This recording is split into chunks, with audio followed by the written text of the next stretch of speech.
أحمد إسماعيل قاني oo kamid ah saraakiisha ugu miisaanka culus ee xisbiga wadani ayaa maanta mar uu la hadlayay warbaahinta ayaa waxa uu baaqna wadad u diray laba beerood oo dagaalku ku dhaxmaray deegaanka Dararweyne ee ka tirsan degmada Ceelafweyn waxaana kamid ah hadaladiisii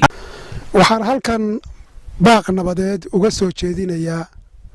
beelaha walaalaha ah ee dirirtu ku dhaxmartay deegaanka Dararweyne waxaan leeyahay way soo noqnoqotay colaadaasi dhowr jeerna xarkaha ayay goosatay waxaan isleeyahay waxay u baahan tahay in dadku aqligoodu shaqeeyo in lagu soo noqdo ilaalinta nabadda wax laga faa'iideeyaa haba yaraatee ma jirto aan khasaare ahayn marka waxaan mar labaad iyo mar saddexaad ba ugu baaqayaa beelahaas walaalaha ah ee halkaas shaqaaqadu ku dhaxmartay inay u soo noqdaan nabadda adkeynteeda waxaan kaloo doonayaa si gaar ah inaan ula hadlo labada beelood ee meesha dhibtu ku dhaxmartay marka laga tago dadka kale ee ku xidhan ama sacad yooniska kale ah ama faarax biciidaha kale ah inay ilaahay ka yaabaan oo aanay ku milmin dagaalka isla markaana ay ehel u noqdaan nabadda dhexda u xidhaan dadkaana ku kala hagoogtaan ayaa wanaagsan way muuqataa in lagu milmay way muuqataa gurmadyadu way muuqdaan waxa dhacaya ilaahay ka yaaba kaga cabsada ilaahay oo ka jooga marka waxaan leeyahay hawshaas siday tahay dib ha loo eego dawladda iyo ciidamadana si fiican ha loola shaqeeyo runtii dawladdu shaqo wanaagsan bay qabato waa taa hawshii iminka joojisay ha lagu taageero dawladda hawshaas ha lagu taageero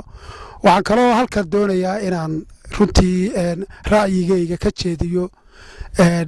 ninkii ugu dambeeyey madaxweynihii ugu dambeeyey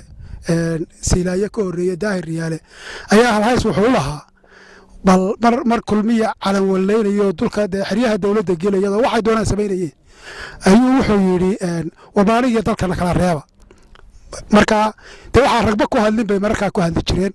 marka waxa la war markay dalka noqoto iyo markay noqoto maamulkan laga cabanayo farqi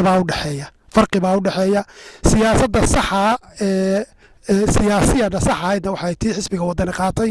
ee uu dalka iyo dadka u tanaasulay waxaana saxa taas in lagu joogo dadkan ka sheekeynaya in maaragtay kala qaybinta bulshada war saxa maaha wax loo baahan yahay maaha dawladdana sideedaynu la xisaabtamiyo mucaarad adagoo kaba bira u geliyeen u noqon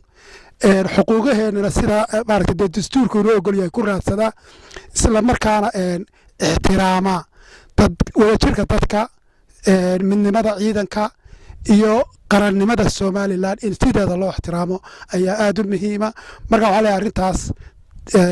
salaadiinta iyo madax dhaqameedka ka hadlaya sida xanafaysan uga hadlaya ha ka waantoobaan dadkana yaa la qaybin ummadana wadajirkeeda hal la ilaaliyo